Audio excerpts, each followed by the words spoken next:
IPL 2025లో భాగంగా ఈరోజు బెంగళూరు కోల్కతా జట్ల మధ్య బెంగళూరులోని చిన్నస్వామి స్టేడియం వేదికగా ఐపీఎల్ మ్యాచ్ జరగనుంది. ఈ మ్యాచ్ కోసం రెండు జట్లు కూడా పూర్తి స్థాయిలో సన్నద్ధమవుతున్నాయి. బెంగళూరు జట్టు ఈ మ్యాచ్లో గెలిస్తే ఆ జట్టుకు ప్లే ఆఫ్స్ అవకాశాలు కన్ఫర్మ్ అవడమే కాకుండా టాప్ 1 స్థానానికి గట్టి పోటీదారిగా నిలుస్తుంది.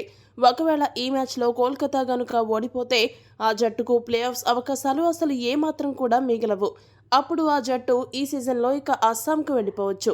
ఇటువంటి పరిస్థితుల్లో రెండు జట్లు కూడా గెలిపే లక్ష్యంగా పావులు కదుపుతూ తమ అస్త్రాలను సిద్ధం చేసుకుంటున్నాయి.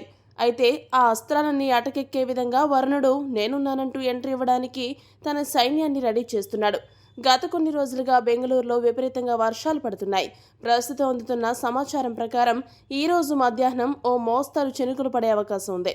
ఇక మ్యాచ్ సమయానికి గట్టిగా వర్షం పడే సూచనలు కనబడుతున్నాయని వాతావరణ శాఖ చెబుతోంది.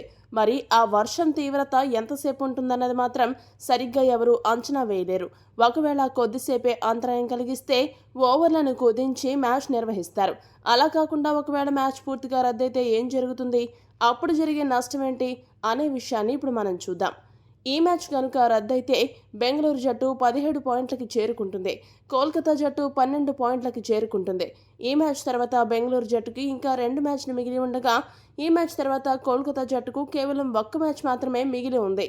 ఇటువంటి పరిస్థితుల్లో ఈ మ్యాచ్ రద్దయితే కోల్కతా జట్టు ఎట్టి పరిస్థితుల్లో కూడా ప్లే ఆఫ్స్కు చేరే అవకాశాలు పేపర్ మీద లెక్కలు కూడా ఉండవు. అంటే ఈ మ్యాచ్లో కోల్కతా గెలుపు అనివార్యం. ఒకవేళ వర్షం పడితే మాత్రం ఎక్కువ నష్టపోయేది కోల్కతా జట్టు అనే చెప్పవచ్చు. అదే బెంగళూరు జట్టు విషయానికి వస్తే ఆ జట్టుకి ఇంకా 2 మ్యాచ్లు మిగిలి ఉన్నాయి కాబట్టి ఈ మ్యాచ్ రద్దయినా కూడా 1 పాయింట్ దక్కడంతో ప్లే ఆఫ్స్కు మరింత చేరువవుతుంది. మిగతా మ్యాచ్లో గెలిచి సులభంగా టాప్ 1 స్థానానికి చేరే అవకాశం అయితే ఉంది. కానీ ఈ మ్యాచ్లో ఓడిపోతే ఆర్సీబీకి ఒక నష్టం కలిగే అవకాశం అయితే ఉంది. ఈ మ్యాచ్లో ఆర్సీబీ ఓడినా లేక మ్యాచ్ రద్దయిన పక్షంలో ఆ తర్వాత ఒకవేళ గుజరాత్ కనుక తన మిగిలిన అన్ని మ్యాచ్లు కనుక గెలిస్తే అప్పుడు బెంగళూరు జట్టు మిగిలిన 2 మ్యాచ్ల్లో గెలిచినా కూడా ఎట్టి పరిస్థితుల్లో కూడా టాప్ 1 స్థానానికి చేరలేదు. ఈ విషయాలను పరిగణలోకి తీసుకుంటే బెంగళూరు జట్టు టాప్ 1 స్థానానికి చేరడానికి ఇది చాలా ముఖ్యమైన మ్యాచ్ కాబట్టి వరుణుడు అడ్డుపడితే కేకేఆర్ అలానే ఆర్సీబీకి వివిధ రకాలుగా నష్టం జరిగే అవకాశం అయితే ఉంది. మరి వరుణుడు తన దండయాత్రకు బ్రేక్ వేస్తాడా లేక ఈ మ్యాచ్ను బ్రేక్ చేస్తాడా అన్న విషయం తెలియాల్సి ఉంది. ఈ వీడియో కనుక మీకు నచ్చినట్టయితే లైక్, షేర్, కామెంట్ చేయండి. మరిన్ని స్పోర్ట్స్ అప్డేట్స్ కోసం మా ఛానల్ సబ్స్క్రైబ్ చేసుకోండి.